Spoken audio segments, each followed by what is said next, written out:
Hello guys, Mike is here, Boomerangme founder, and today in this video I will show you how to use the service settings and change your personal information in your account.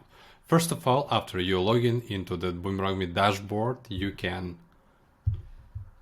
tap on this button and open My Profile Settings. Or also you can go to the settings from the left side menu. Here is your personal information, your first name, company name, last name, email. You can change the date format that will be used in the card issuing forms by default. It's a European style and United States style of date format.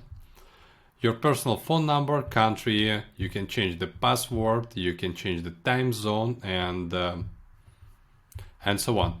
The next one, you can delete your personal profile if you don't want to use Boomerangme in the future. But you need to know that after deletion this information, you can't restore this information future any case. So this is the one way for deletion and one check. So, and the next one, you can upload your avatar, your image here. You can upload your avatar, your image here.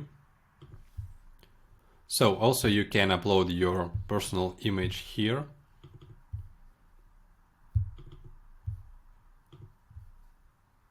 And see your image in the right top corner on the main menu on the service. So this is all information about your personal settings, and thanks for watching.